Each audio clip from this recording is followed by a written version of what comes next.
Most of what we know about color is really based on how we see it in nature. And so each color family is almost invariably connected to some attachment from the natural world around us. Because from the time of early infancy, we have a response and reaction to color.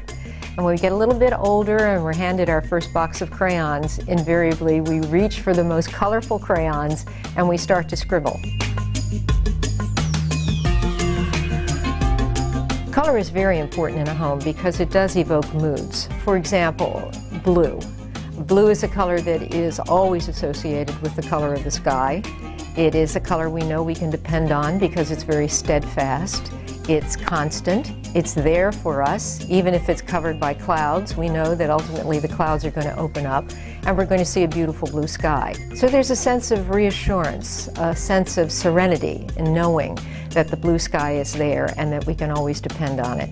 Now, if we bring that feeling into our home, then we foster a feeling of dependability, of serenity, of tranquility, something we can have faith and confidence in.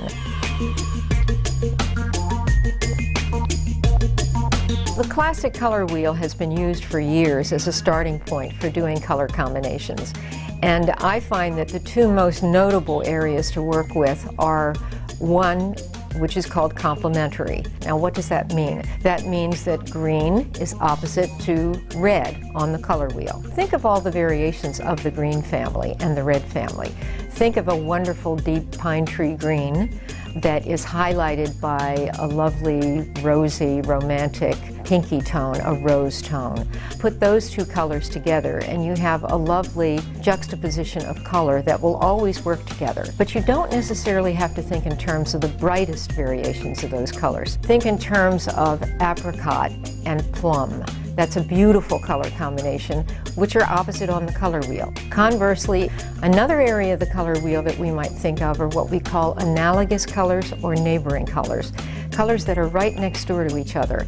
Now, you know they're always going to blend. Think in terms of the blues, the blue-greens, and the greens themselves. At the same time, we wouldn't want to do every single room in the house in all the cool colors and not bring in a touch of warmth. So we're going to reach out across the color wheel opposite to the blues and we're going to bring some warm colors in. We're going to bring in maybe just a touch of that daffodil yellow, perhaps in a poster, perhaps in pillows or lampshades or some other accessory that we're bringing into the home. So there's always a way to take your color balance and use it in each room of the house. But percentage-wise, we never want to do 50% warm and 50% cool, because then the eye gets confused. What do I look at first? Does my eye go to the warm colors? Well, that makes me feel warm, but now I'm looking at the cool colors. So what am I supposed to feel in this room? It's very confusing, but a good starting point would be about 75%. 3/4 of the room would be in the warm tones, and then 25% comes in your cooler tones.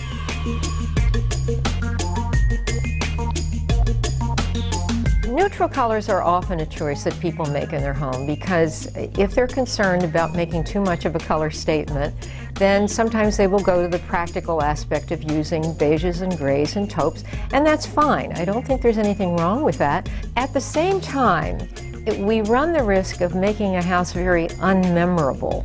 People will leave the home and not have a sense of what they just saw. There's nothing that really stays in their mind. So for our Pantone View Home trends, we looked at the grays and the beiges and the neutral colors from the standpoint of the fact that we acknowledge that many people do choose those colors to decorate with.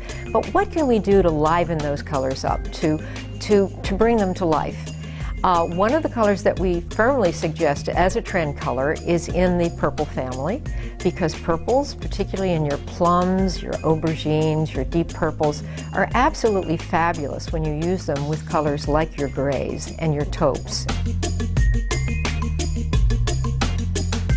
I think the decision ultimately has to be how you feel in the home, really, because you and your family, your significant others, are living in that home. If you're happy in your surroundings, people will feel that when they walk into your home. It's important to keep color in the home and to use it well, because it is what makes your home memorable.